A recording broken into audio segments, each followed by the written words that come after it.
this video, we are going to evaluate trig functions involving inverse trig functions.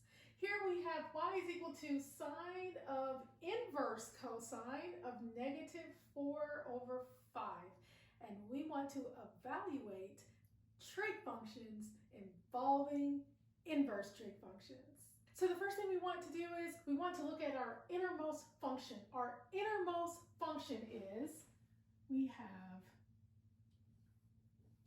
cosine inverse of negative 4 over 5. And how about we just let cosine inverse of negative 4 over 5 equal theta? Then we can simply replace the inner trig function with theta to get y is equal to sine of theta. Now let's just sort of put this on the shelf for a little while and let's just focus on cosine inverse of negative 4 over 5. Now before we go any further, let us first consider the domain of inverse cosine. The domain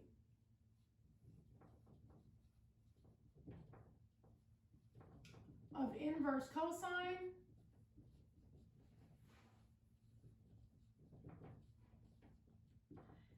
is from negative 1 to 1.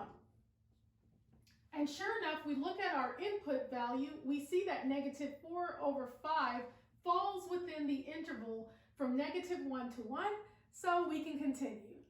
Now we take the cosine of both sides to get cosine of theta is equal to negative 4 over 5. Now we know that cosine of an angle is equal to the adjacent side of the angle over the hypotenuse. You can also think of it as our x value over the radius. Now in the previous videos we used the unit circle. However, our value is not on the unit circle, so we have to consider a triangle. So if I draw my quadrant, we see that our x value is negative, so we go in the left direction. And this tells us that our triangle can either be in the second quadrant or the third quadrant. But which quadrant are we going to use? Well, we have to also consider the range of inverse cosine. So the range of inverse cosine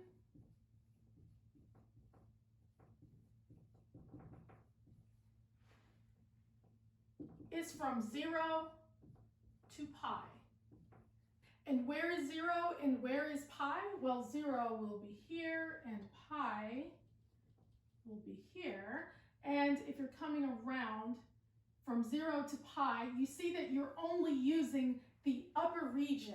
So observing our two restrictions with x being negative and the range being from 0 to pi, that tells us that we only draw our triangle in the second quadrant. So I'm going to draw my triangle in the second quadrant. And here is my angle theta.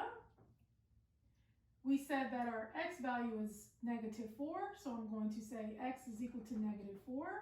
And we said that our radius is 5, so I'm going to say r is equal to 5.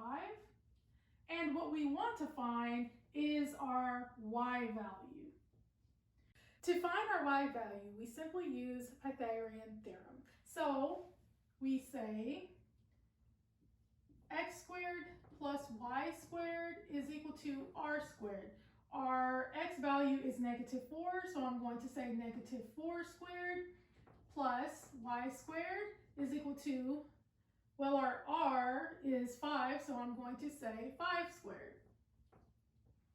So that's going to be 16 plus y squared is equal to 25, which means that y squared is equal to 9, which means that y is equal to 3. And of course, we only take the positive value because we're solving for the length of a triangle, but we can adjust the sign sign accordingly, depending on whether we're going up, down, left, or right. Now we can go back to y is equal to sine of theta. Well, we know that sine of theta takes on the opposite side of the angle over the hypotenuse, and you can also think of it as y over r. Well, we just solved for y, so we can say 3, and of course we already know our r, which is 5. And that is your final answer. And that is how you evaluate trig functions involving inverse trig functions. Thank you for watching, and always remember that you are awesome.